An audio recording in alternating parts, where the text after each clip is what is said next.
Good afternoon, Patriots, and welcome to another edition of Occam's Razor. As always, I'm your host, RP, and joining me live in the studio is my co-host, M3. We're going to be giving you a 40,000-foot view of some really incredible news today.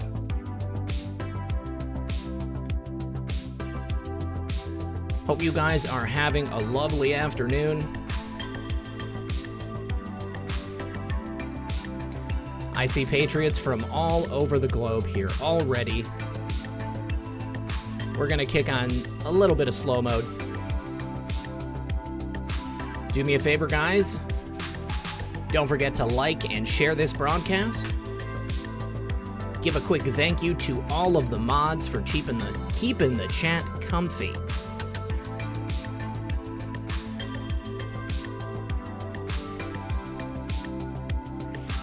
Guess who's back? Back again.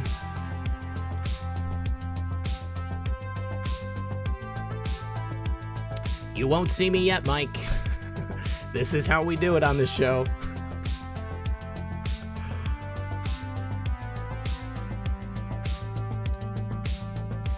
We're going to be going over some posts from our favorite Anon.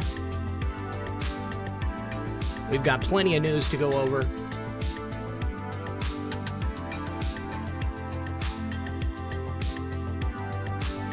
I am rested and rejuvenated, and I hope you guys had a great weekend.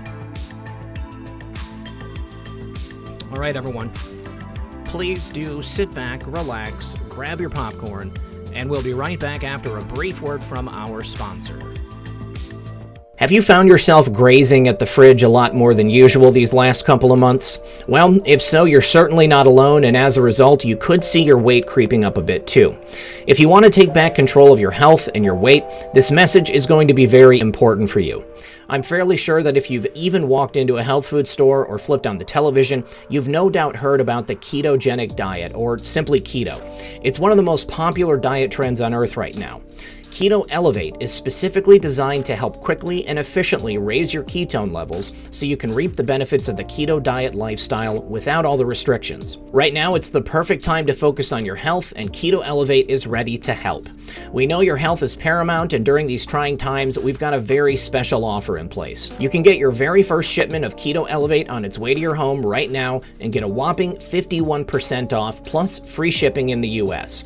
That's right, up to 51% off the regular price. Not only that, but because we want to give you all the tools to set yourself up for a lifetime of ideal weight and optimal health, we're throwing in a fantastic bonus when you order today. Click the link right below this video or visit ketowithredpill.com and get your order in now. Be one of the first to reap the rewards that Keto Elevate can bring to your life right now, and take advantage of our 51% off and free shipping in the US. That's ketowithredpill.com. Once again, ketowithredpill.com. And remember, when you support my sponsors, you support this channel. Welcome back, everyone. Ooh, I forgot to hit stop on the commercial. I am so happy to be here. Thank you once again for joining us. Methods, how are you today? Man, I'm doing awesome. Excited to be here. We took Sunday off, for Father's Day and all that stuff. I hope everybody had a great Father's Day, a great weekend, and just shout out to the chat. Thanks for hanging out with us. Right on. Yes, very happy Father's Day to everyone. I hope that all the dads out there had an opportunity to get themselves back on track, get some rest, have your families dote on you. Methods, I just noticed that we were doing the intro, Technofog released some new information in the Flynn case. Looks like the DOJ has dropped some additional evidence. Looks like some personal notes from Peter Strzok. Very interesting. I'm all about having something drop right in the middle of an already planned out show. That's fun. Yeah. Well, but hey, I'll go ahead. I'll drop it in the chat for everybody. Okay. Yeah, do that. So apparently, these are pages of notes from Peter Strzok. They were taken between January 3rd and January 5th. That was that crucial time back in 2017 when the FBI Washington field office wanted to drop the Flynn case, and Peter Strzok asked them to keep it open. I believe that was also during that time when there was that infamous a meeting in the Oval Office in the White House when they the meeting was a few days before. Yeah. So right then, they had the meeting. Then Peter Strzok asks them to not drop the case, thinking that they can probably do something. Volume up, red pill. Oh, yes. I do see that it's a little low. Thanks, guys.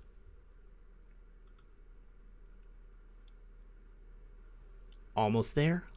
Almost there. Almost there. Almost there.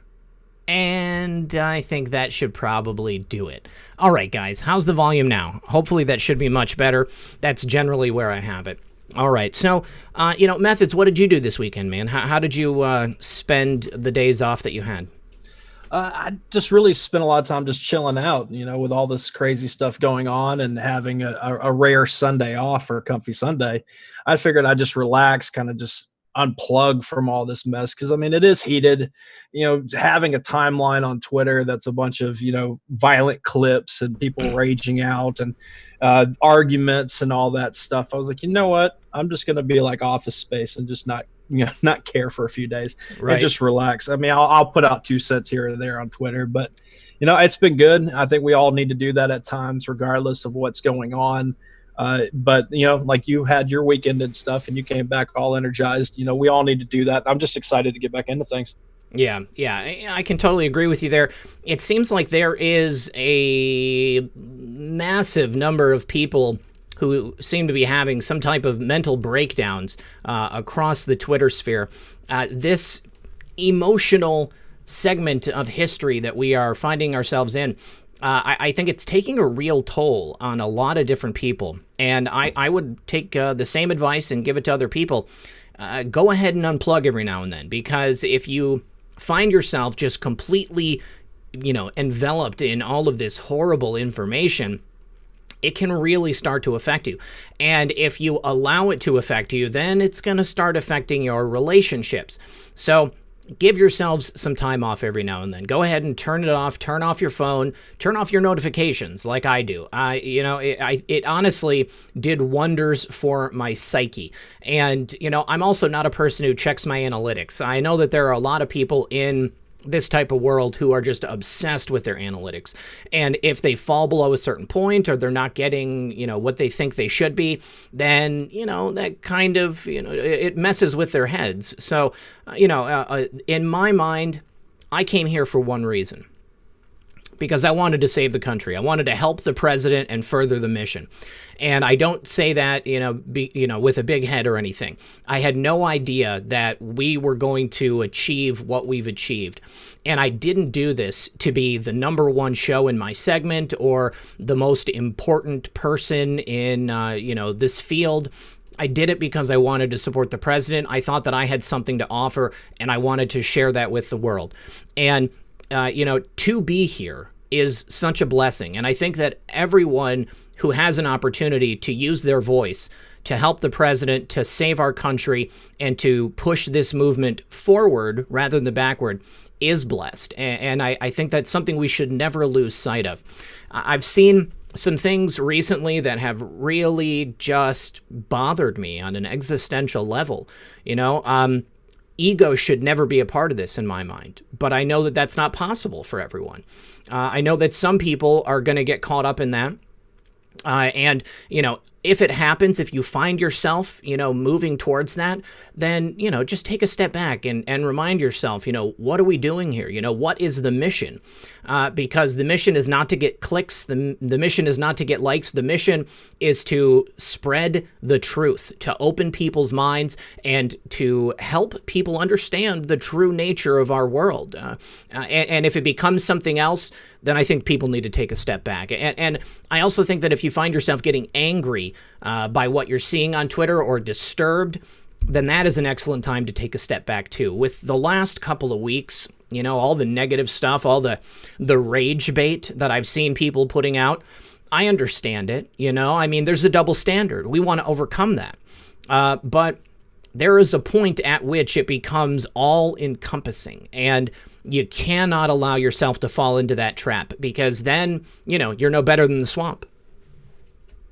Oh, I totally agree. And Country Girl in the chat says, so much evil, it's hard to take it all in. And I agree. I know that we always try to keep that positive positive outlook on things and just hang out with everybody and keep things, we use the word comfy a lot, but it doesn't mean that we're not all just as frustrated as you guys can be when it comes to seeing all this stuff. Oh, yeah. The ramification of having this whole, you need to show them, and not even just from our favorite Anon saying that, it's obvious that we're being shown the true side of evil when it comes to how Cuomo and all the other governor or people handled things when it comes to the old folks homes and stuff like that. I mean, that's pure evil decision making. Oh, yes.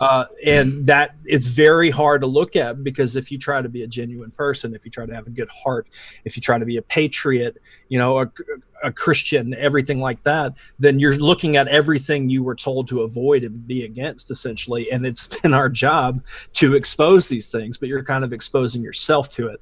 So I understand it. It does get difficult at times when I see things happening, and then, keeping, focused when we have emotions, we have anger, we have, frustration, we can get sad seeing these things, but you also want to help expose it. And to me, it's something that I admire in this movement for people who work so hard. I don't care what platform, how big it is, small it is, whatever.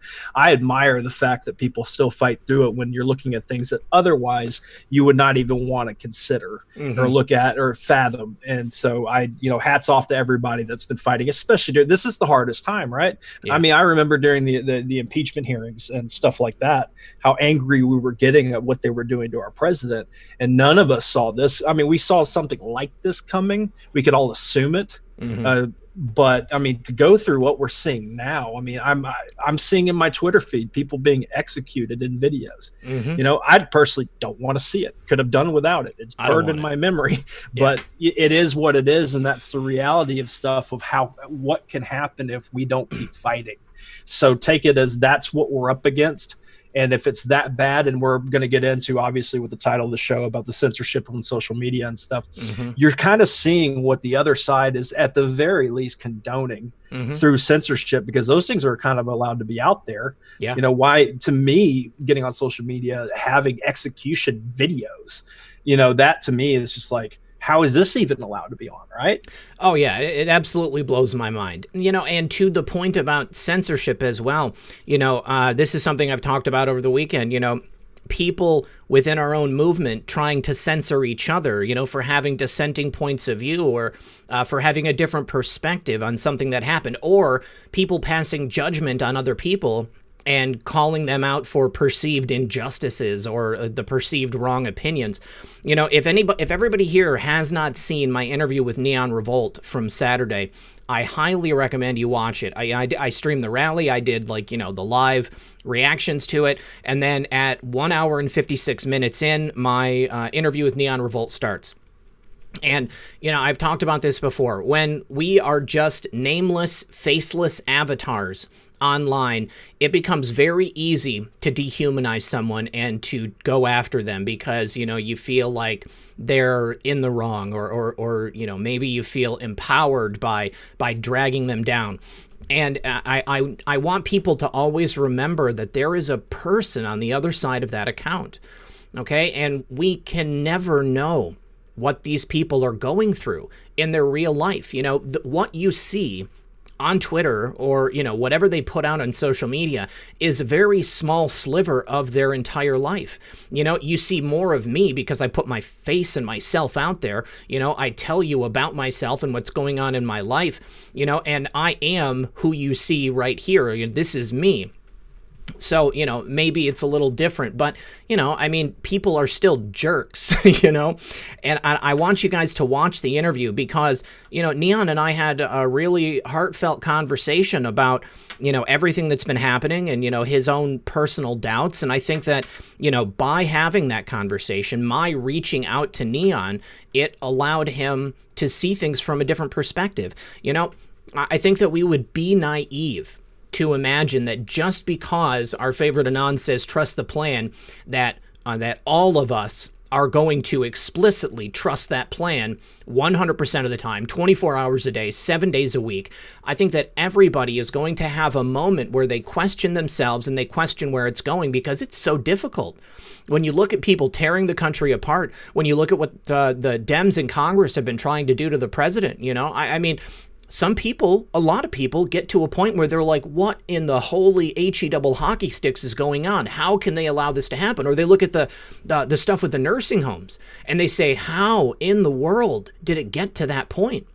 If President Trump and our favorite Anon know everything that's going on, how could they allow old people to die in a nursing home like that? Well, I think that the truth of the matter is that there are some things that they can't possibly account for. You know, I mean, the federal government gave these governors guidelines as to what they were supposed to do, and putting sick people back into these nursing homes was against those guidelines. Okay. Now, you also have to remember that because of the structure of our government, the federal government, it's not their business to get involved in every single thing that states do. And bureaucracy is a huge, huge thing. Okay, you have giant bureaucracies at the local level, the state level, the federal level, and there are a lot of people interacting in a lot of different pieces in this puzzle trying to make our government work and be successful.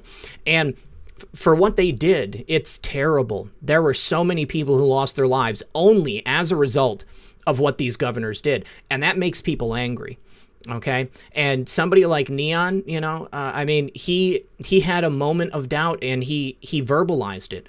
You know, I think that in a situation like that, it's our duty in this movement to reach out to those people, to talk to them and to try to help them through it. Because if you see somebody lashing out on social media, I think that they're probably hurting in their own personal life. I think that there is more going on than most people give them credit for. And I just want everyone to remember that we are all complex human beings with so much more to us than just being researchers and putting out information online. It's a lot more than that. I totally agree with you, and well said, man. And Beverly D out in the chat says, pray for our enemies. And I agree, you know, exactly. And we're not saying anybody you disagree with is an enemy. Yep. But just like how you saw the conversation with Neon and any other kind of discussions like that you see on YouTube, that's essentially, you're just seeing the text version of that on Twitter. Mm-hmm. And you have to consider that there's a human on the other side of that. Supposedly, you know, there's arguments about right. AI and bots and stuff, but just for the sake of the conversation, like, we are having conversations with other humans that are also equally as important. Yeah. And I don't want to see personally in this movement or just in general, where we are kind of censoring or policing each other, having these, you know, if you disagree, that's fine. I just personally, my choice is to not engage really at all when I have a disagreeing point. Yeah. And I know that we need to have debates and discussions and all that, but I don't want to then, you know, I comment on something and disagree with someone, you know, and then have whoever follows me see it and then come back me up when it could be a pile-on situation. I made that mistake about a year ago. Yeah. And I watched somebody get piled on hard, and I felt it tore me apart for like a week, because to me, it should be more about that. We should be grateful that we have different opinions and that we can all still, you know, respect each other's humanity. Yeah, absolutely. You know, and that's the same reason why I don't do that. You know, if I have a disagreement with somebody, I don't make it public, because I know that there are going to be people out there who feel like they need to back me up. You know, I would rather approach someone privately and, you know, try to be compassionate in that respect. And also, there is a lot of stuff that I think that people need to leave off of social media, you know, especially when you have a loud voice, because people are going to take it and amplify it no matter what it is. I think that people are better suited to speak with people about certain things privately. Now, everybody, it's your choice, okay? I'm not going to judge you for doing or saying something, you know, but I mean, I just want people to be reminded of how I approach this stuff. And I'm not saying I'm right, I'm not saying I'm better, but, you know, it's worked for me so far. So that's really what it is. Absolutely. But yeah, man, we could go ahead and move on to the first topic that you wanted to talk about. And that would be what we all saw this morning when it comes to Facebook. Yeah. And, you know, the Project Veritas just carrying the torch when it comes to doing things, you know, exposing these things how they need to, because we had a conversation before the show when we wanted to touch on this in general, that we all know when we say things, when we call stuff out like this, you know, this old folks home stuff, or, you know, censorship in the media, or how they're targeting Trump, or how the Russia collusion narrative was garbage, you know, insert whatever here, that, you know, even though the entire world can look like, with the media and Democrats and slanted social media censorship, it can look like and then they call us crazy and they say we're wrong. These kind of moments are a victory that needs to always be, it needs to be, celebrated, because it's pointing out everything that I've been seeing countless people point out since we got started, really. I mean, and even further. So James O'Keefe dropped a Project Veritas video, and I'll drop a link to one of them, but he's got a few separate clips on his account. But basically, go ahead, Rippo, explain what you saw. Well, from the outset, it just proves everything that we've been saying. There are multiple employees from Facebook who are caught on video, and they're talking about their open disdain for President Trump and for his supporters, talking about Facebook itself as an anti-MAGA company, talking about their technique for stifling voices, for deboosting people, for hiding their posts, for outright deleting them. Something as simple as a picture with a MAGA hat getting deleted. Them talking about our feelings about President Trump, about wanting to restore the country as being some type of mental illness. It's absolutely insane. Branding us as domestic, terrorists. And I'm trying to say it weird so I don't get caught in the algorithm and have the video deleted. But more than that, the video also goes into actual documentation from Facebook talking about their very specific techniques and methods to disrupt and silence the voices of Republicans. And it is completely sanctioned. Okay. I'm looking to see if I can get to this point in the video where it actually shows the documentation where they are directed. Like, as an example, I'm sure you guys all remember that piece of art, which was President Trump with like a Rambo Bowie knife to his neck, and it said F Trump. And then and they didn't brand it as violence. Now, something like this, I think we've seen in the real world very recently, that this type of stuff that is incentivizing liberals and people on the left to go after conservatives, it really does create violence. I mean, it has had real world ramifications. But then they have a meme of Elmer Fudd, a cartoon of Elmer Fudd, talking to Beto O'Rourke, and then it shows Elmer Fudd's shotgun blasting off, and that was listed as something that would cause literal violence.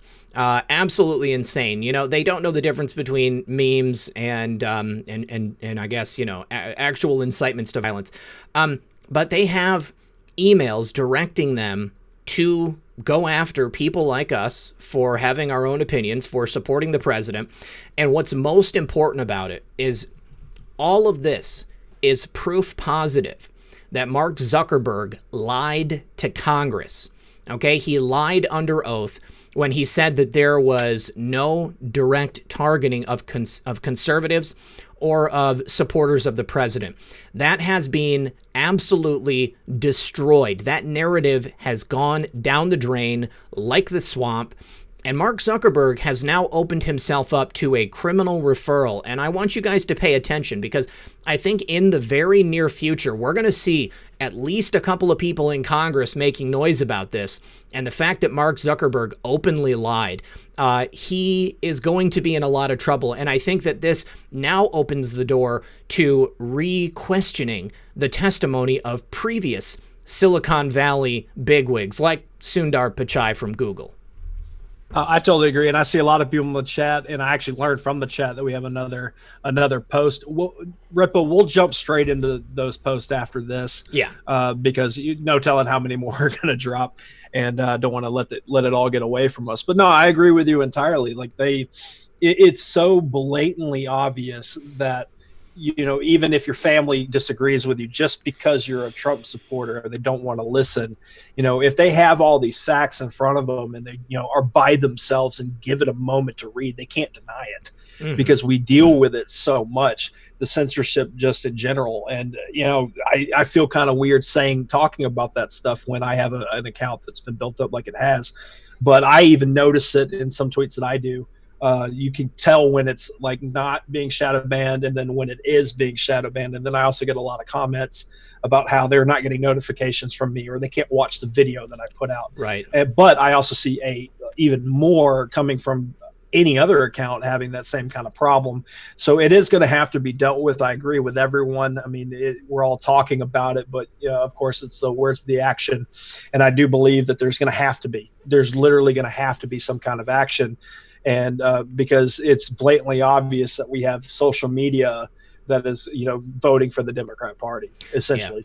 Yeah. Now, Country Girl said, unfortunately, I don't think he was under oath. I have it on good authority that he actually was under oath. So I'm serious when I say keep your eyes out for Mark Zuckerberg to be getting a criminal referral. I mean, he was testifying before Congress specifically in regard to this. He was definitely under oath. Now, this is exactly what we've been talking about. This is the proof we've needed this entire time. Project Veritas has done an excellent job in just laying the groundwork, setting the stage to get us to this point. The evidence is irrefutable, okay? And like Method said, there are multiple videos. Now, I guess the video that I have pulled up right now is not the one where they show the actual documentation. I'm still trying to find that. I have to mute it. Let me see. But here we go. We actually have the testimony of Mark Zuckerberg in 2018 testifying and speaking with Ted Cruz. Let me just play that for you guys because this is exactly what I'm talking about. Diamond and Silk's page with 1.2 million Facebook followers after determining their content and brand were, quote, unsafe to the community. You'll delete all of them. With the MAGA hat, I'm going to delete it for terrorism. A lot of people were taken down, Trump posts. Yeah, I knew that too. I was like, you know what? I'm not going to hold you accountable for taking it down. So it's been better. Yeah, hell yeah. You gotta get the Cheeto out of office. I know that Facebook does have a Trump rule where they still allow him on the platform even though he says things that if anyone else said it. And that's the fortunate thing is even if he does say something, if it gets repeated, we can at least get the average job. To a great many Americans, that appears to be a pervasive pattern of political bias. Do you agree with that assessment? Senator, let me say a few things about this. First, I understand where that concern is coming from because Facebook and the tech industry are located in Silicon Valley, which is an extremely left-leaning place.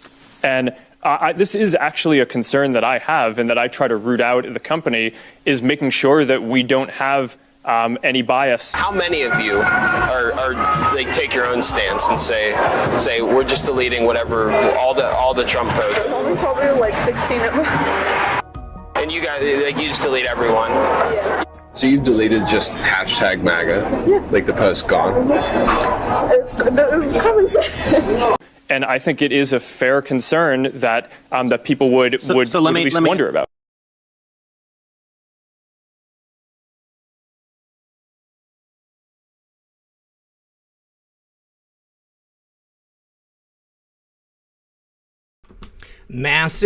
Massive evidence of political bias. You heard it right there. Because they have a rule about going after the president's tweets and posts, they don't stifle him. But what they do is they stifle all of his supporters. Now, I don't know how many people are on that team that are actually going through and deleting things, whatever they call them, if they are the fact checkers or if they are, some other position.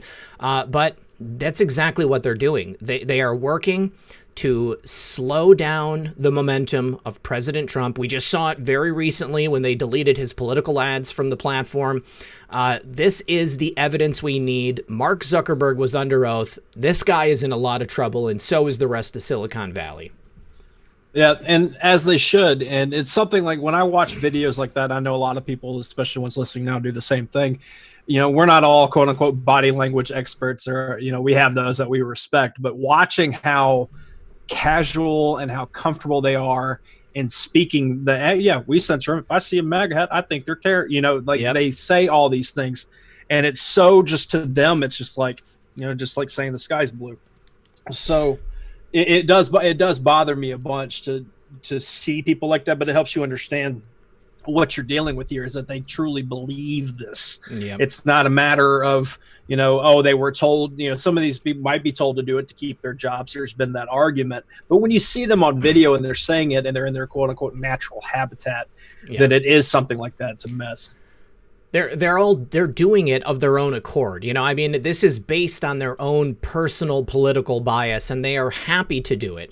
They think they're doing a public service. They think that we are mentally ill because we support the president, because we love our country, because we have pride in who we are as American citizens. But they don't have that same pride. They don't share that same level of adoration for our Constitution, for freedom of speech. They don't respect the president. It's a disgusting thing to actually see. And the video goes on. It is much longer than that. That's a very short segment. Now, I also want to share the link to the GoFundMe. This is a tweet from James O'Keefe. It includes a GoFundMe for the new whistleblower. His name is Zak McElroy. Interesting that we have another Facebook insider or another insider named Zach that Project Veritas has brought out. But, it goes on and on. So check out the information contained on James O'Keefe's page. It's very, very important, and I think that it's going to become even more relevant as we move closer to the election. I totally agree. And while you're figuring out where we want to start in our favorite Anon post, because I know that's where we're going next, a lot of people were saying this in the chat, and I didn't want to forget saying it today, so thank you, everybody, for saying it. If you have not watched iPod and Pursuit of Truth's video, Weatherman 3. I don't have the link handy, but just search iPod. It comes up for me every time on YouTube. Go watch Weatherman 3, beginning to end. I like to listen to like stuff like that and work on other stuff. I sat there beginning to end and watched it, and it's just very well done. But besides that, the information is just really, really good. It's well researched. It's planned out right. And he stays on the fence about things and just lets you decide for yourself. He asks the right questions, and we need more videos like that. And I'm sure he will. But yeah, definitely go watch that if you haven't. It puts a lot of things happening now into perspective, and then obviously go back and watch, 1 and 2, because it shows you essentially the timeline of how things have occurred over the last 30, 40 years and how they got to this point. 50 years, going back to the late 60s. It's insane. Also, you guys, I keep forgetting to say something, but my friend Lala, she's a Nashville singer-songwriter. She is filming a video, and she wants to include supporters of this movement in it. If you are there's a link to the song itself. Here is a link to her email address. If you guys are in the Nashville area and you want to link up with her, there you go. I guess it's going to be premiering on Edge of Wonder on the weekend of July 3rd and July 4th. So, oh God, guys, I have to delete that. She said, don't share that. Don't share the song. Please, you guys, if you got that link deleted, I wasn't supposed to share it. I'm sorry, Lala. Lala. You had one job, Red Pill. I know, one job. Okay. Well, let me though drop her email again here, and you guys please reach out to her because she sent this to me a while ago, and I just keep forgetting to put it in the video, and I'm so sorry. But she is a great artist, and it looks like somebody else in her family had sent me some information about it too, or maybe that was just somebody else in Nashville wanting to hook up with people. But yeah, check that out. Well, let's go into the posts because there's quite a few, and it kind of links in with one of the stories that I wanted to get into. Now, our favorite Anon, which one should we start on? Gosh, I guess going back to the 21st. On the 21st, we had a big post, reminding us very explicitly about the reason for the lockdowns and everything that we're seeing. I mean, it's something that we've talked about here, quite a bit. It's all about the election, no doubt. Now, here is something that came up on the show with Neon. He was a little concerned because the rally attendance wasn't what it had been in months past. But what happened was there were thousands of additional supporters who were outside who were not allowed to go in because apparently they didn't have enough screeners. And then on top of that, AOC and her cronies, the Zoomers, they reserved a bunch of tickets with zero intention of attending this rally. They just reserved the tickets so that the administration and the campaign would think that there was going to be such an incredible turnout, and then people wouldn't show up because they would think they couldn't get in. You know, pretty effective if you think about it, but I also find it highly duplicitous. And I almost think that maybe we should start doing the same thing to Joe Biden events. Right. Well, nobody would believe it with those kind of numbers. But as far as that goes and all that, that's election tampering. You know, let's say what it is. Like I was saying earlier, that's what it is. They messed with that, and it also makes it destroys the argument on mail-in ballots as well. Because if they could tamper with that, what else can happen? You know, and so to me, it was a mess up. And on top of that, and we'll go ahead and just bring it up now since you brought up AOC, her primaries today. And so I'm actually looking forward to something about AOC this entire time. I'm looking forward to this. Yeah. We'll see what happens. If anybody, I don't know when the primary vote ends. You know, I don't know what time that would be. Probably like between 7 and 9, I would imagine.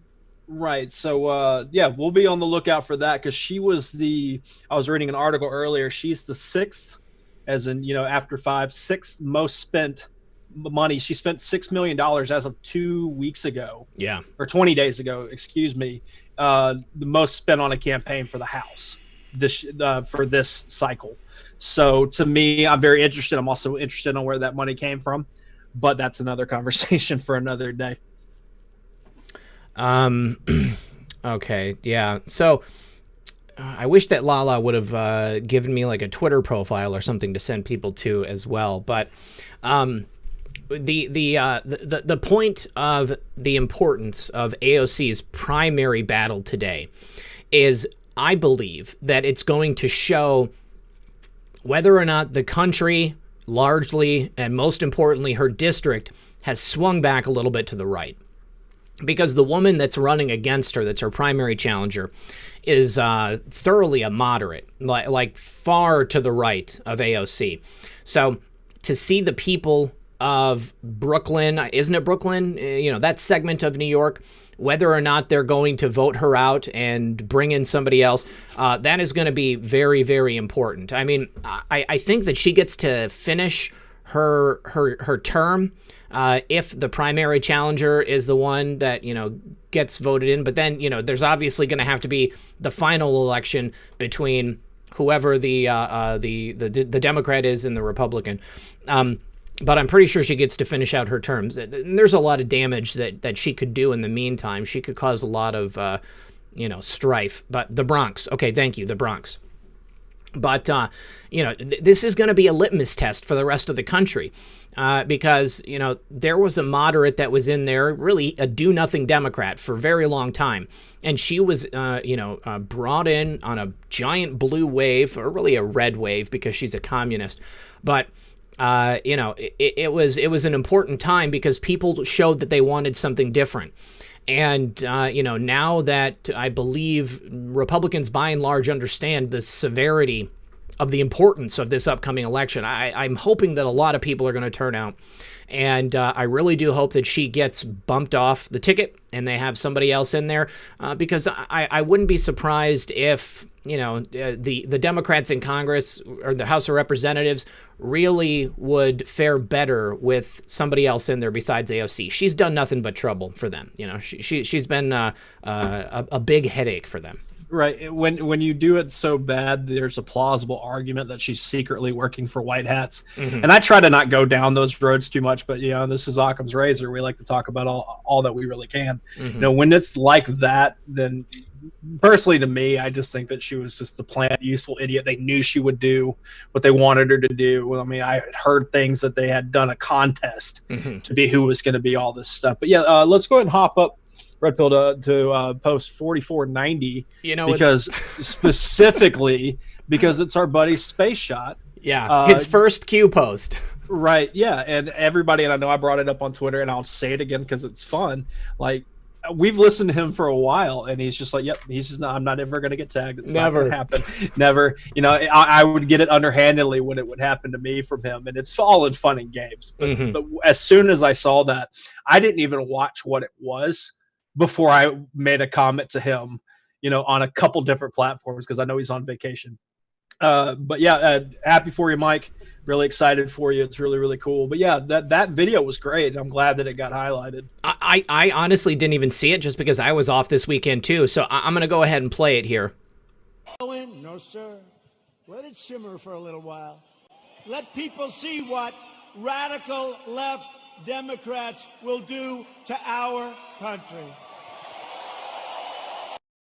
I flew in with some of our great colleagues. And he's dead on too, you know? I mean, I loved hearing President Trump say that, because this is exactly what we've been saying. The country needs to see what life under radical left Democrat rule would be like. They have destroyed so much in such a short span of time.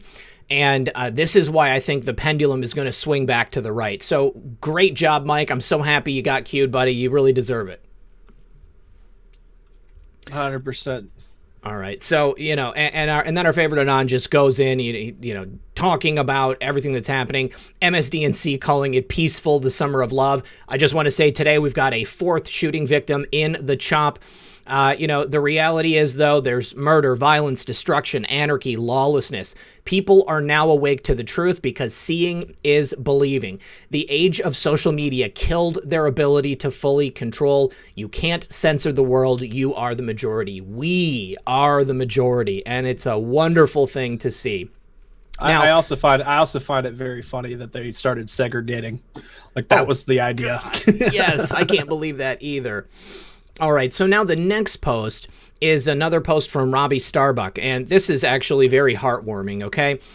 He says, there's still a lot of good in humanity. When we stop seeing each other through a racial lens, unite and love each other. More of this, please. And it is some gentleman helping an 80-year-old woman who's struggling, and they help her out, trying to help her get back into her car or helping her get on her walker. They were trying to leave a gas station in Florida.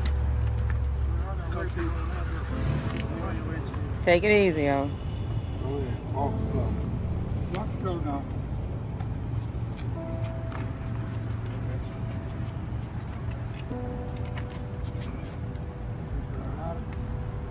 You know, you don't see enough of this stuff. I'm going to start crying. Well, I'll go ahead and step in, but yeah, because you don't see enough of it, but I can probably speak for the mass majority of people here, even, you know, listening right now or in the future. Like, you would, right? Yeah. If you saw this kind of thing, you'd step up and it'd be just a knee-jerk reaction. And this is what they're, you know, how can you target a movement in general of just not even about Trump, not all about our favorite and not all that, but just patriotism, you know, being, you know, good people, just being genuine good people.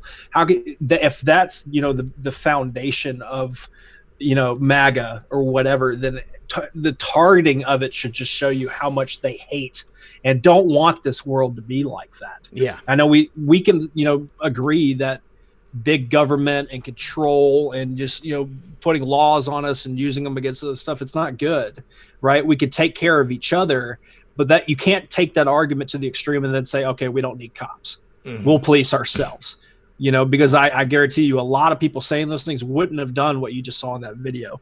And that to me is, you know, it's a balance, but that's why, you know, to me, we were talking about before the show, why our favorite non says information warfare in all caps, you know, and continues to say it because we're constantly having a battle for, you know, the minds of everybody that's not paying attention. What was they said that only 12% of America is on Twitter, for example. God, I don't know, man. Yeah, they've got way more people have accounts, but they're saying like it was something like 12%. I could be wrong. But it's a small amount that are actually on Twitter, for example. And so we have all this going on. We see all that, but there's a lot of people that don't even bother with social media. I didn't before Trump. Yeah. I rarely touched it. So to me, we need to have, we need to remind ourselves that we are fighting for like a life that's actually celebrated, like clips like that, instead of the kind of videos that we're having to see now and what's being pushed all the time. Yeah, all they're doing is pushing this racial division. They're trying to compartmentalize us. They're trying to separate us, to make us think that we're not all Americans, or that people of one group are always going to hate people of another group. But that is absolutely false. It's not true. And I feel like more often than not, I mean, this is the kind of thing that you would see on the streets. And when we can put down all of that BS that they're trying to shove down our throats, I think that we can reach a world where this is possible, where this is the norm. And of course, they're not going to allow that stuff to get put out there. They're going to try to make us think that we all hate each other. But, even Hillary Clinton and the people that we're fighting against, all of those people were innocent little children at one point, okay? Someone made them the way that they are. And it's up to us to make sure that the next generation doesn't get turned into that, doesn't become some evil, vile witch who is just hungry for power and will do anything to try to get it and to hold on to it and to destroy everybody around them. So, that gives me a lot of faith in humanity to see something like that. Now, the next post is... Well, actually, because, I mean, just for the sake of time, there's multiple ones that are about the topic itself of, yes, the targeting of these nursing homes and stuff like that. Mm-hmm. And we kind of had a lot of that discussion at the beginning. So just say like 4495 is where it kind of gets changed to a little bit of a different topic. Well, because we can all agree. Go ahead. I just wanted to show that picture of the overpass. Yeah, no, that one that always strikes to the heart, because I mean, I think about what happened right before that got put up, right? And what motivated, because that would be something that I would want to do if it had happened to me, and God bless the family of whoever went through that. Anybody else that's gone through these things right now, because I mean, we hear all the stories. It's just sad. I just real quick, Red Pill, we have a little over 4,000 people here hanging out with us. We really appreciate it, guys. 1.6 thousand likes. If you guys don't mind turning that thumbs blue, that would be great. And thank you guys for hitting us up on PayPal. We really appreciate it. Yeah, definitely. And Cash App as well. Appreciate you guys. And once again, once we get to 2:30, then we'll go ahead and go through any donations. Appreciate you all very much. So in post 4495, it's a segment from 1984. And anybody who watches Red Pill News knows that we just had an anniversary from the publication of 1984. And I talked about this in my video, about how close to that dystopian society our real world has become. And it's really shocking when you sit back and look at it. Now, I read this book when I was very young. I saw the movie, and it really stuck with me. I mean, I was always scared about this becoming a reality. And it's even shocking to me still to this day to realize how close we are. And it says every record has been destroyed or falsified. Every book rewritten, every picture has been repainted, every statue and street building has been renamed, every date has been altered, and the process is continuing day by day and minute by minute. History has stopped. Nothing exists except an endless present in which the party is always right. Sound familiar? And it is. I mean, this is exactly what they've done. And this is where we're going if we don't stop them. And that's why this election is so important. And everything that this movement stands for is against what they're trying to do. And we have to keep fighting. We can't lose sight of that. Absolutely, because they are trying to just reset. Like, history is stopped right now, right? It's kind of just taking this moment where they're trying to erase the past or spin the past and all that, while being in the middle of creating more lies. So it's like history is not even really being created at all. It's the narrative itself. It's the fight for information and who's going to believe what. And, you have to accept the fact that not everybody's going to even care about the truth, especially if they have an agenda that coincides with what Democrats are trying to do, socialist, whatever, or you just flat out don't care and you just want to see the world burn, which is what we're seeing happen. So that's what's so important for, channels like whether it's this one or the countless other ones that everybody supports and follows, everybody on Twitter, everybody doing these things, is that you're trying to hold on and keep history what it's supposed to be, and that's just the truth in what happened, and that's why we try to handle it so carefully, just in general. Okay, so see a couple people saying that my screen is blurred. You have to go to the settings in YouTube in the browser and change it to 1080. It's probably at like 140 or maybe 360. But the viewing settings to see the resolution, that's on your end. You got to change it in your browser. Now, the next couple of posts are talking about what we need to be ready for. First of all, there's an article from The Hill where President Trump says that President Obama committed treason. Now, he doesn't go into any details. He just says treason, it's treason. He was in an interview with CBN News, and he says they've been spying on my campaign. Turned out I was right. Let's see what happens to them now. Now, I know a lot of people want President Trump to go into great detail with regard to this because all of us want to see what happens next. But the fact of the matter is it's an ongoing criminal investigation. The fact that we even have President Trump coming out and hinting at the treason itself is pretty big. That is a gigantic movement. You know, he wouldn't say that if it wasn't already something that was being investigated and if we weren't going to get some movement on. Now, no, just real quick on that point, because like he's saying, he's making these comments in a world that they've said how many thousands of lies they have a counter going, which I don't even believe is, you know, even close to it on them having things that they could point and say he lied. But why would he then make these comments when the left or anybody that would be even in the middle, somebody actually thought Obama was better? At the very least, it wasn't all the chaos going on right now as much during his time that they saw. So to him saying it, and then also think about the other times when he's just referring to the dirty cops, when he's referring to all these things happening. You know, they spied on my campaign. They did this to Flynn. All these different things. He is kind of tying it to, well, that was under Obama's watch. Oh, yeah. You know, why is Obama standing side by side to help him with the stuff if he really cared about what his administration did to the new one? If he really cared, he'd be standing side by side with him and helping him solve this so it doesn't ever happen again. If anything, it should expose it even more so. So I'm glad Trump keeps saying it, because then the media has to cover it, even if they're covering it as, you know, how dare this man say that about, you know, our God in chief Obama. Mm-hmm. That's why I'm glad that it's being brought up again, and it needs to keep being brought up, because we can't allow this erasing and manipulating of history, even recent history, to spin these things into oblivion. Yeah, if we don't remember history, guys, we are doomed to repeat it. And I guarantee you these people will do exactly the same thing that has happened in past, whether it was in Russia, whether it was in Germany. It's just an extension of what happened in the past. Now, the next couple of posts are talking about us as digital warriors, telling us to get ready, telling us to get our memes ready, our music ready. You know, I immediately thought of Severe Anon when he put that out. I wish that Q would post Severe. That would be so sweet. And then telling us to test our strengths and weaknesses in terms of making memes. If you do make memes, then great, continue to do it. If you haven't tried it yet, go ahead and try your hand at it. I'm going to be real honest. Everybody sucks at making memes when they start. Unless you're a natural. No, but I mean, you just keep practicing and you figure it out. And, you know, if anything, you could have a great idea and it end up not being that, you know, coming out looking like some of these other great meme artists. But that idea gets out into the ether and other people use it. One of my first memes I made wasn't anything special, but it became a theme, and I've seen multiple memes quoting it over the last 2 years. So to me, I was like, okay, I did my part, even though they're not using the original looking meme. Yeah. So yeah, keep at it and keep sharing them. You know, we all collect them. Yeah.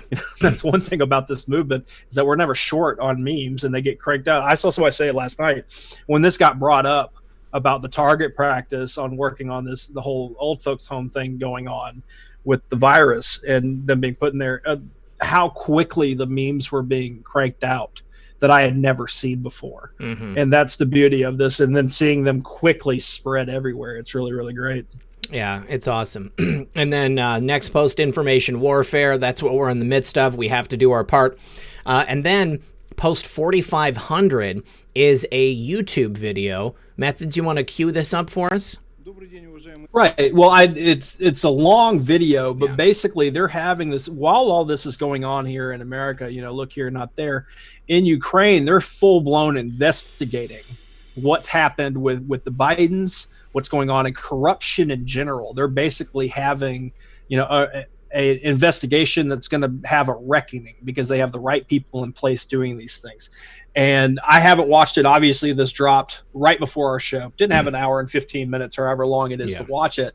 But I did see this from our friend, The Sharp Edge, had put out a clip and from it. And I imagine she watched all of it and she picked out this gem because she's really good at it. And I'm going to drop the link here in the chat. Are you going to cue that up, Red Pill, or are we just going to? Yeah, I've got. Oh shoot! Hold on. Twitter is a. Here, garbage. I'll drop it in the DM so you have it. Yeah. But basically, what she pulled from this part, and I'll just quote her. She says, "Wow, a translated Ukrainian press conference from yesterday not only implicates Biden but also Soros and a plot to snatch 1.5 billion with a B from Ukrainian taxpayers for." Get this, quote, corruption tax through overstated gas tariffs. Yep. So it's just, once again, that money grabbed by their governments and stuff like that, trying to use all these things like, climate change and all this stuff to then justify taking this money. Oh, we need to spend it on these things. And where does it end up? Yep. And so, yeah, if you're going to go, are you going to play it? Yeah, I'm going to play it. And this is just in the wake of the Ukrainian police intercepting a $6 million bribe that was coming into the country to try to halt this new investigation, and then also recorded phone calls between Biden and Petro Poroshenko talking about the Ukrainian inspector general who was fired for quote-unquote corruption and then who was poisoned thereafter. Let's go ahead and take a listen. Обидеть Коболева. А знаете почему? Потому что на кону стоят миллионы средств, полученные от псевдоевропейского газа, на самом деле реверса русского газа. Цена интереса составляет 50 евро на каждые 1000 кубов. То есть речь идет о коррупционном налоге на каждого гражданина Украины через повышение тарифов на газ от нефтегаза. Таким образом, команда так называемых реформаторов снефтегазила только по самым скромным расчетам специалистов 1,5 миллиарда денег наших сограждан. Выплатили себе зарплаты и премии и поделились со своими американскими кураторами. Тем не менее, интересным является тот факт, что Коболев сверяет свои действия по так называемой энергетической независимости Украины с одиозным зашкваренным миллиардером Джорджем Соросом, выписывая самостоятельно себе и своим подельникам из нефтегаза командировочные в Лондон. В чем мы можем убедиться, посмотрев на слайд.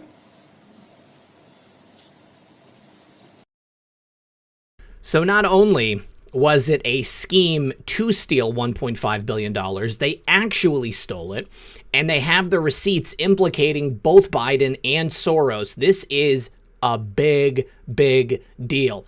Keeping in mind, oh shoot, I didn't switch the screen. Keeping in mind that the treaty exists between the U.S. and the Ukraine to deal with this type of interagency help to bring people like this to justice. $1.5 billion stolen from the people of Ukraine. That is an enormous sum. It's absolutely incredible. And there's a really good reason why our favorite Anon chose to share this video. I would say that there are probably a lot of really, really juicy details within that video. If you guys can go ahead and watch that, please do. Cut out your own clips, put it out on Twitter and on Facebook. I think it's going to be very, very important.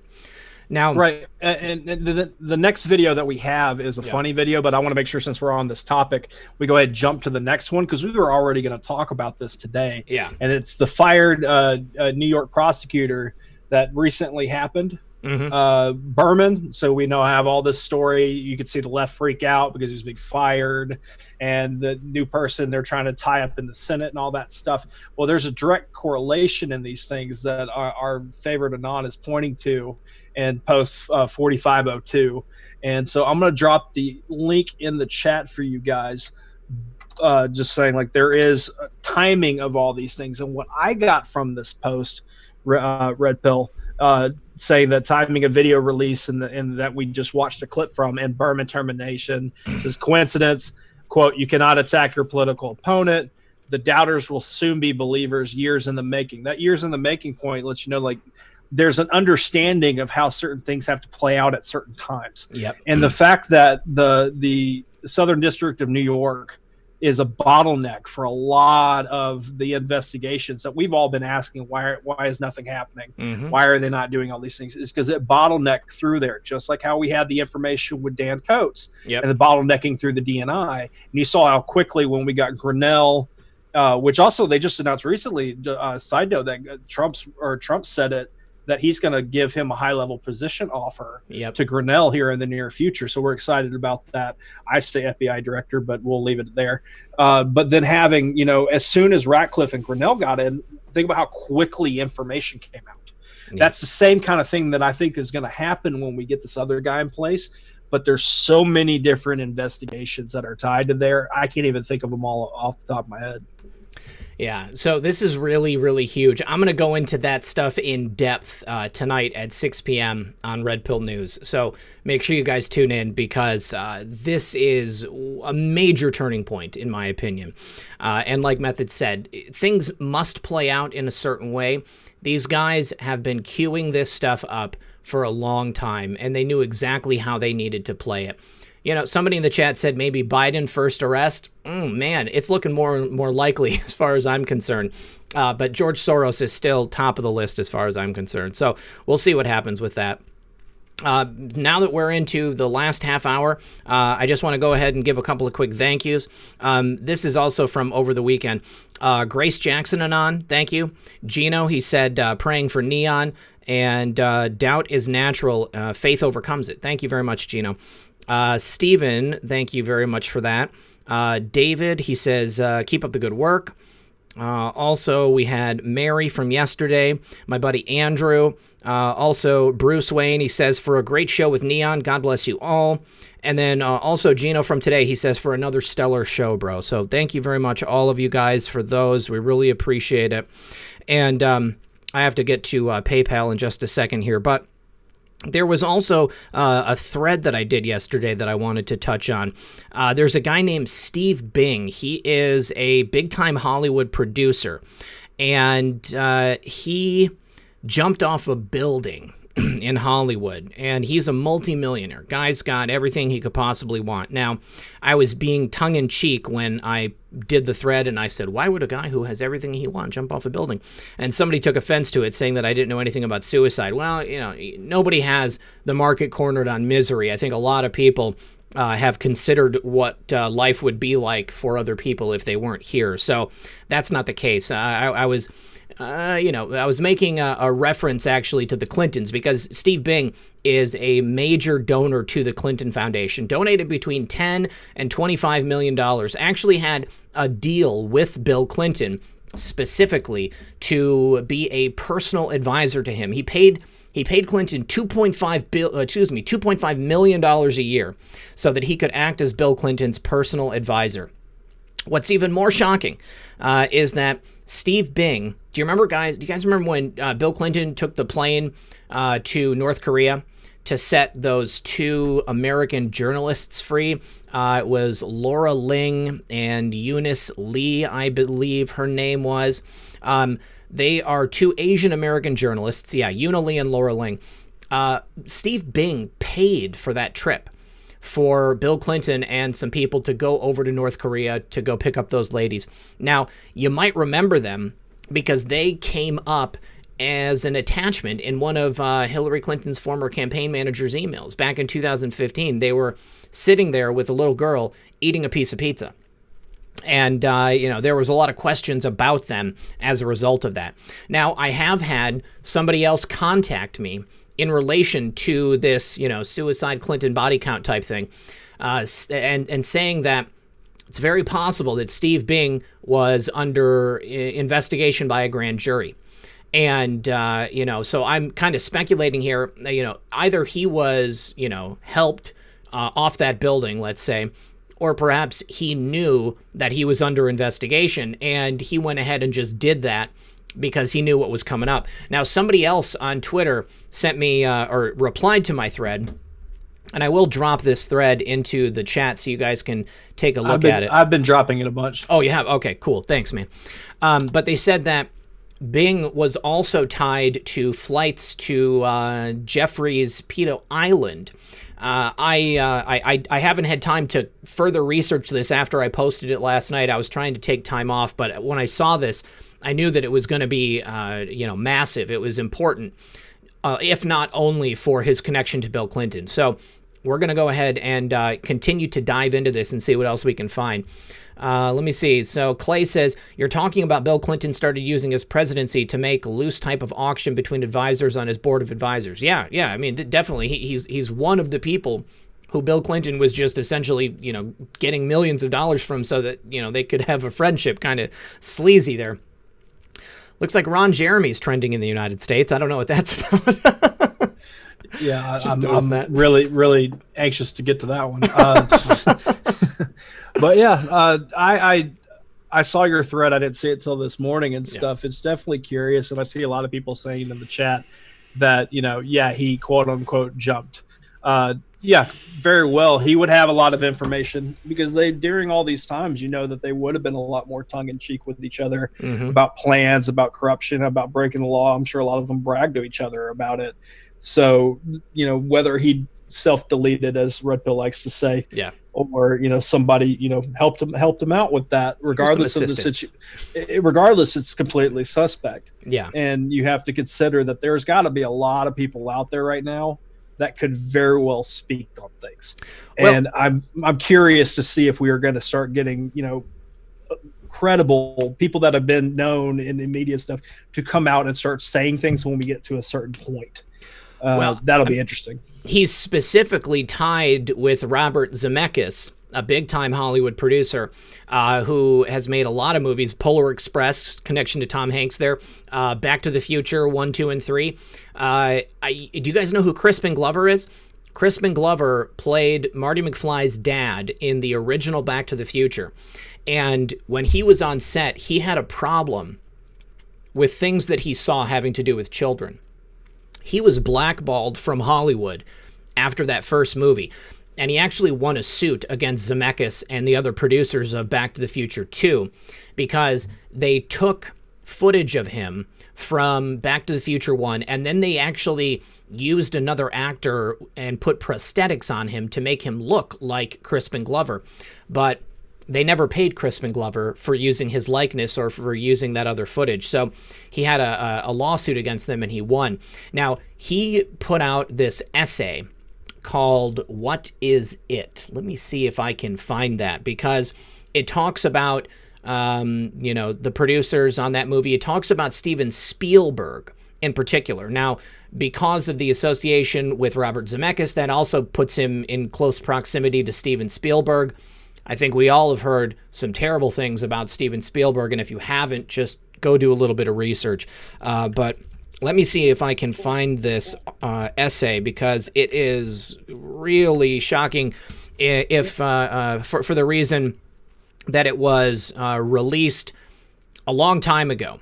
And while you're doing that, just real quick, I know we brought up Ron Jeremy, people in the chat, Punky Custer, Ken D, Kyle Howell in the chat brought it up. Apparently he's got 4 charges of sexual assault. So he's been arrested. And we are in that kind of a curious season, right? We're starting to see a lot of names starting to be accused, starting to be, having all this stuff happen, with Chris D'Elia was another one. Yes. I'm not going to try to Danny Masterson. We're having this trend that I'm all about. If it's truthful, and this isn't just cancel culture type stuff, if it's truthful, I would love to see a summer season of just people having to, pay their dues. You did these things, you got away with it, and it's going to help paint, the picture on how it was a culture of this in Hollywood. Man, go ahead with what you were looking up. And I just dropped it in the chat. It's a short essay. You can read through it. But, I mean, this brings up, another example of what we're seeing here in Hollywood. Another producer has surrendered to authorities after being accused of 11 crimes of this nature dating back to 2017. Seems that what he would do would be to get female actresses, for representation, and then he would, basically take advantage of them, we'll say. But go ahead, and I'm going to drop this article so you guys can see this. But he seems to be a serial offender. It looks like women have brought charges or at least reported him in the past, but then it always got swept under the rug. Now, he was arrested on $1 million bail. And then due to the severity of the charges, they increased it to $3 million bail. And he says that he's not guilty, but he's facing, some really, really nasty stuff here. And I don't think that this is another one of those, fake #MeToo things. I think that this is a more serious case. So definitely something to pay attention to. But like to your point, Methods, I love that we are starting to see people really being held accountable, and it's kind of coming all at once, The stuff with Chris D'Elia, I was just listening to a call that Sam Tripoli had posted in regards to the charges against Sam Tripoli, against Chris D'Elia. And he brought up a really important point, and this is something that I've said before. Just because people have been accused of things does not mean that they're going to be found guilty of them. I truly believe in innocence until proven guilty, and it's not going to stop me from talking about the charges, but I just want everybody to be careful about the way that you discuss these things. I believe that Sam, had some issues, or let's say Chris Hardwick, okay? Chris Hardwick, he's a leftist, so I'm, not going to get into that, but his ex-girlfriend accused him of some terrible things during the whole Me Too debacle, and people crucified that guy in the court of public opinion. And then it turns out that he was completely not guilty. Now he's working again, which is great for him. But I think it's important to allow the judicial system to run its course. It was easy for people to just, say whatever they wanted about Harvey Weinstein. I think that, regardless of, the charges, people were aware of him for a long time. So it was a long time coming. But, it's important to understand that until people are actually found guilty and they're given their punishment, I think we have a responsibility to speak about these things in a particular manner and not just rush to that emotional judgment. The things that this man is accused of are disgusting. Don't get me wrong. But I'm going to talk about him as a suspect under indictment and, in the midst of a trial before I start referring to him any other way. Right, yeah, and I listened to that full Tripoli, I'll just call it a rant. It was one of my favorites that I've heard in a while because because he's pointing out the truths on it, and we're not, because that's what I'm saying. I watched a lot of clips on the Chris D'Elia thing because, he was friends with a lot of people that do podcasts, and I was very curious to see how they would handle having to cover it because they covered news. They're not necessarily like how we do in other channels, but watching them have to admit certain stuff and say, and they agreed, because a common thing that I saw happen that there's a bigger point to is that they would say he needs to stay in court, but if it's true, he deserves what's coming. Exactly. And you could see the pain in their eyes even saying that. If that were to happen to anybody, in this movement, God forbid anybody's even trying to do those things, we would have to treat it the same way, even if they, were best friends with them.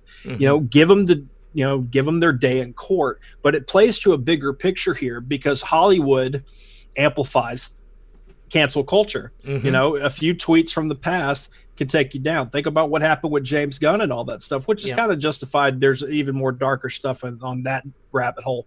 But they now have this moment of reckoning because you're going to have, if we're going to have a season of people getting accused and then also being like this Ron Jeremy stuff and all that, you're going to have this moment of, okay, hey, we need to give them their day in court because these people, there's this circle of friends in Hollywood. And while the rest of the Hollywood is looking at this as an opportunity to look like they're, a part of this political correctness culture. Holier than thou. Right. And it's going to make them have to look at each other and decide. And I have no problem with them ripping themselves apart over this because you have to show them and having these things happen. So to me, that to me is going to wake them up more so, having it come out of the mouths of the celebrities and the idols or whatever you want to call it, have them have to admit, okay, they need to have their day in court. And then when it happens, them then say, all right, I don't condone that. Exactly. Because what we're doing here is more about the people that are paying attention to those people, more so than those people themselves. It's about the information warfare to the general public. What's most important to me is that we do not engage in cancel culture. Okay, I have seen so many people's lives ruined just because they said something stupid. We're all human beings, all right? People do and say things that they regret at some point later on in their life. I'm not necessarily talking about criminal acts like what these guys are accused of, but like to your point, that people can have their entire careers ruined over a couple of, hot takes. What we need to do is make sure that we don't become that which we are fighting against. That is what I'm most concerned with. I am not going to engage in that. It's why I don't go after people, in public, and honestly, I don't even go after people privately. If there's something that I see that bothers me, I'm just going to not talk to that person. I'm just not going to interact with them. Let them do their thing. I believe that people expose themselves, and I think that that is the most potent form of evidence, okay? When people expose themselves to the world and others figure it out, that has a lot more impact than somebody like me coming out and saying, this guy's a shill and you shouldn't follow him. I'll never do that. Right. I mean, there's so much going on, and there's a lot of things that, to focus on in general. And there's also in real life, to me, it's okay. Do I want to get online and engage in a conversation about things that I see, maybe this particular movement's discussing? And I'm like, there's nothing really productive about that with my time. And maybe I just need to go take, like what we talked about at the beginning of the show, go take a break. Yeah. Turn the computer off. That's why, like, how you don't keep any apps on your phone, so you're not doing these things when you're not on the computer. I do the same thing. I don't have a single app of what we do here on my phone. So when I turn my computer off, I'm done. And if anything can happen, I'll find out about it later. I don't need to be first. I don't need to know everything in real time, because when you get caught up in all that stuff, you kind of lose who you really can be in life. And that's kind of how the whole system was set up, right? Yeah. The addiction. That's what they want. Yeah, they want us to be like that. And I'll see that. I saw a tweet earlier, and I don't remember who it was. And I don't think anybody really saw it at the time, so I'm not trying to call anybody out by any means, but they tweeted out, I've lost 10 followers today. Am I really that bad? Oh man. And that it broke my heart. And I'm going to send them a private message. I'm not trying to grandstand on it, but they need to, I'm thinking about, I need to do so. I wanted to leave it alone, but something probably needs to be said, because we see that happen anyways with our accounts. I was talking to our buddy Scott from Woke Societies, and he's like, yep, I just watched 300 flat subscribers to my YouTube channel, just delete and a refresh. Oh, wow. And, right. They do these things anyways. And so to see that person, maybe they were just saying, I don't know, we have the new movement of new accounts looking for attention, saying, hey, I'm new to the movement, could I get these many followers? And they end up getting 5,000 or 6,000 in a few hours. Yeah. And they're like, oh, we just been here a month. We don't really know who you are. We need to figure out who you before we start, promoting. And that's the bigger point of it, is that if you get caught up and you see, all right, well, if you're paying attention to your like count, if you're paying attention to all these things, and it's starting to emotionally affect you as a person, that to me is when you need to turn it off for a little bit, because that's what it's intended to do. It's not a fault of your own. Yep. It was designed, organized. They've done inner surveys, they've done research, analytics to make sure you will never put their platform down. Exactly. And they also are weaponizing it against, our side. Yeah. I need to say thank you to Emily. Also, thank you to Dale. He says, thanks for making the workday bearable. Keep focused on the positive things to help counter the bad. 100%, Dale. Also need to say thank you to Sheila. Thank you to @PhilBme2. Thank you to Jason. He says, I unplug completely from Thursday to Monday morning. Your work allows me to do so and stay informed. Thanks for all you do. Thanks, buddy. I appreciate that.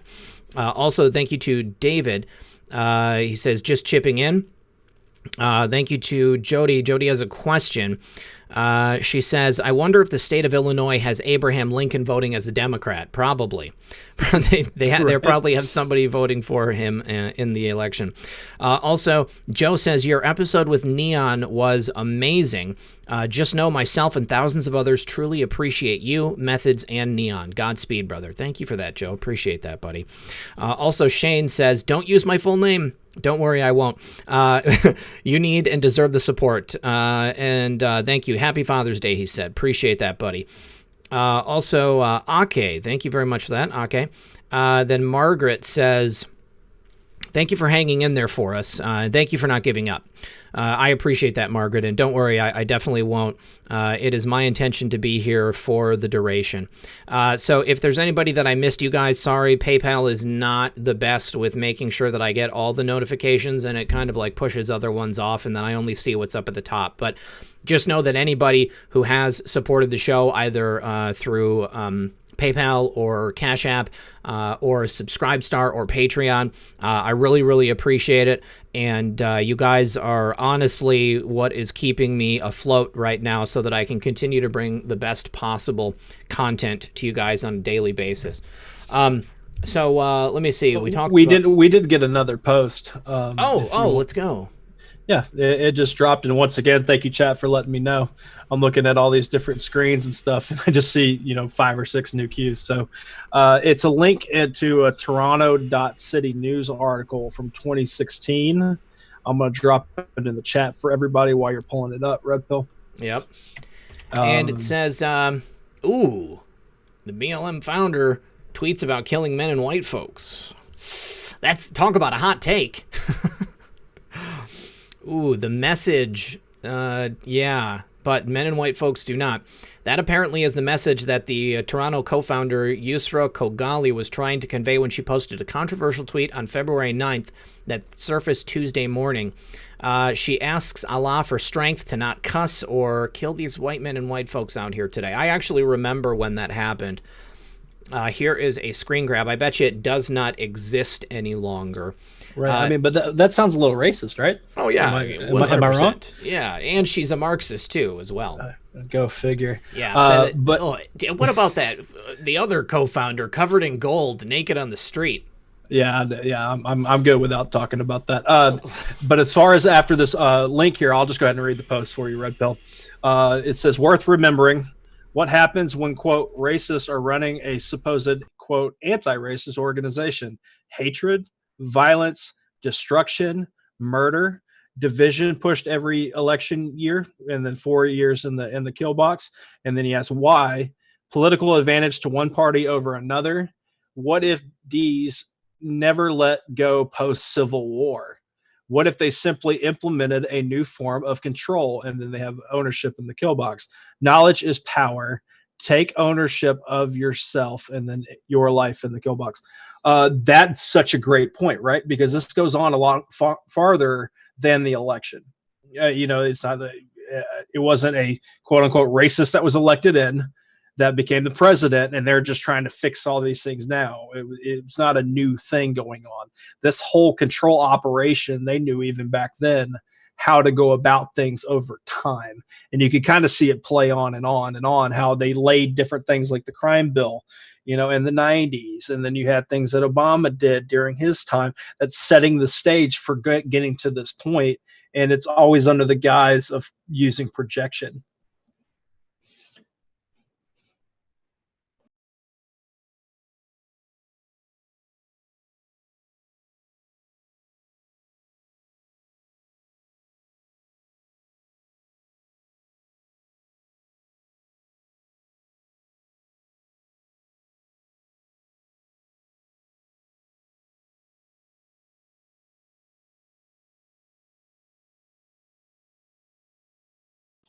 Mute.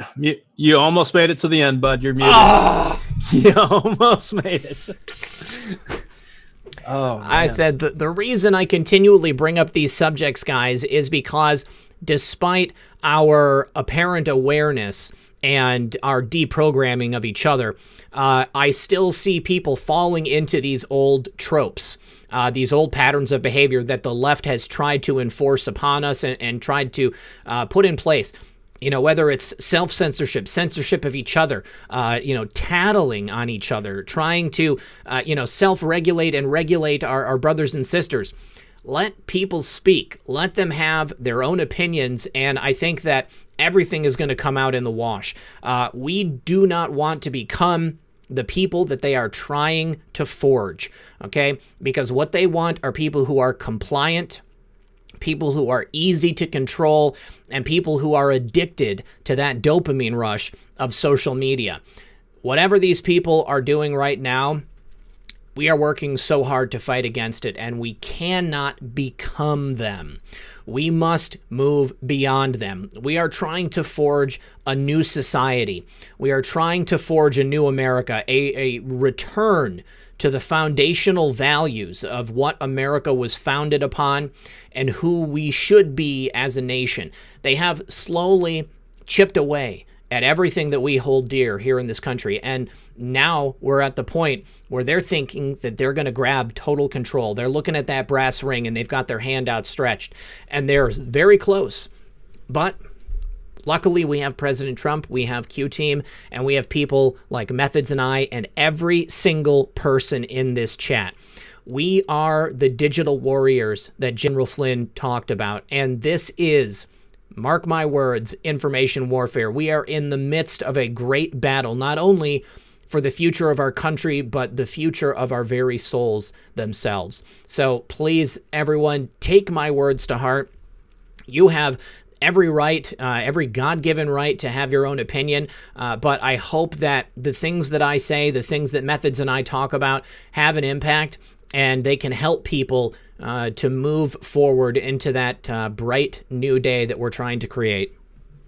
Right. Well said, man, for sure. And to me, it's part of the reason why we wanted to do these shows in general, having these conversations more so than full-blown decode type stuff or just rattling off 100 different articles, which there is a time and place for that. It's just, to me, as what you're talking about, the conversations, even though we're doing it on a live stream with 4,200 people hanging out with us, those conversations are happening everywhere, like I said earlier, and we need to be able to have these discussions if you choose to have them, and respect each other's opinions. I don't mind personally at all if you leave one of these shows when I make a comment that anybody here, that if you don't agree with it, that's fine. And I'm not saying that that makes me right because I feel that way. No, you can be just as right because you have a different point of view. We're not arguing facts here. We're having discussions about how we feel about things. And I think that that's something that we need to have even more and more. And I am seeing that out of other channels. We're not trying to act like we're the pioneers of it. We need to be able to have these discussions, and that's why we decided, part of the reason why we decided to do shows like this is just to have the conversation, and hopefully other people will start having them more so as well, instead of going after each other.